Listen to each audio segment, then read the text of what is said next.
tudo bem? Bem-vindos a mais uma aula. Eu sou a professora Rafaela e hoje eu irei encerrar a série Fala Aí Brasil. Bom, para encerrar essa série, eu trouxe um assunto super importante, que é o preconceito linguístico. Quem aí já ouviu falar de preconceito linguístico?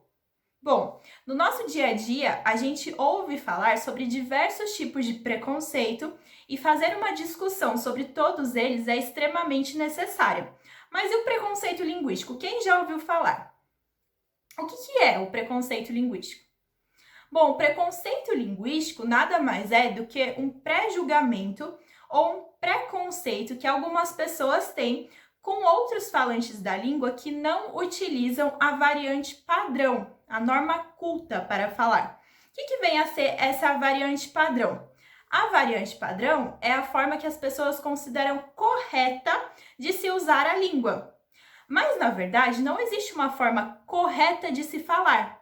E isso que eu vou explicar para vocês agora. É importante pensarmos que a língua portuguesa ela é uma língua viva e seus falantes estão vivos, o que faz com que ela esteja sempre em constante transformação. Além disso, ela possui variações e diversidades, que dependem de vários fatores, como o nível de escolaridade, a etnia, o lugar de onde você vem, a cultura. Tudo isso vai interferir na forma como você reproduz a língua. Cada pessoa adequa a língua à sua necessidade de comunicação.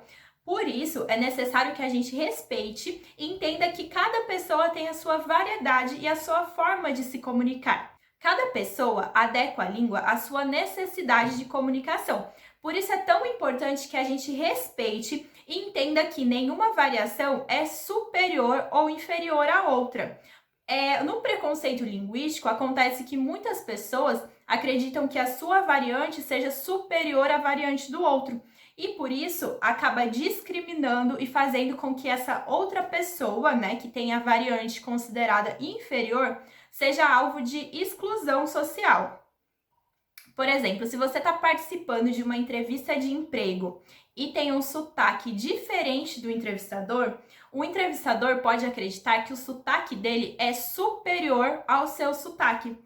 Quando ele faz isso, ele pode simplesmente deixar de te contratar porque você tem um sotaque que ele acredita que seja inferior ao dele. Isso é um absurdo e muito sério, né? Uma pessoa deixar de ser contratada simplesmente porque tem um sotaque que a outra pessoa acredita que seja inferior ao dela.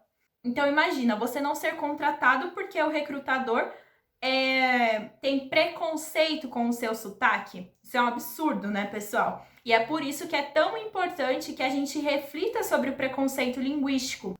Infelizmente, existe a ideia de que o Brasil é um país monolíngue, ou seja, uma língua só falada por todos, como se o português ele fosse uma unidade. Mas isso não é verdade. O português ele é falado de diferentes formas no Brasil, né? A gente tem um país gigante e a gente sofre influências de muitos outros lugares.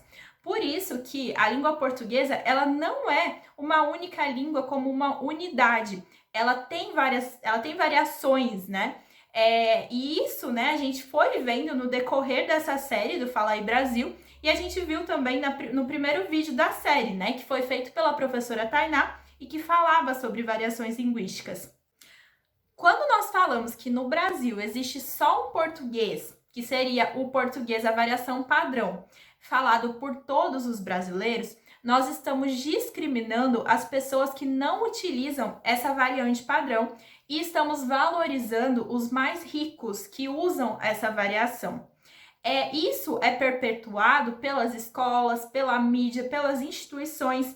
Então, pessoal, a ideia de que só uma variante do português é correta é uma ideia errada, ultrapassada, e vai fazer com que haja preconceito, intolerância e que a pessoa que não utilize essa variação ela seja ridicularizada frente às outras pessoas que usam essa variação considerada correta. Então, falar isso não é uma coisa legal, tudo bem? Outro ponto que eu queria tocar com vocês é que dois falantes de uma mesma língua, eles dificilmente vão se expressar da mesma forma. Tudo depende do nível de escolaridade, depende da cultura, depende da criação que essa pessoa teve, depende do lugar de onde vem. Então, depende de vários fatores. Dificilmente duas pessoas que falam em português vão se expressar exatamente da mesma forma, mesmo que elas tenham vindo da mesma região do país, tudo bem?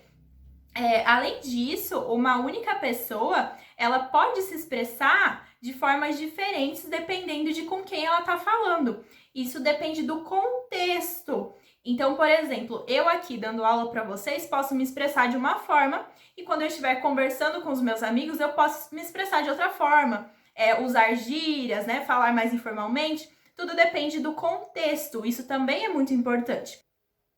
Para finalizar, eu trouxe aqui uma citação do Marcos Banho.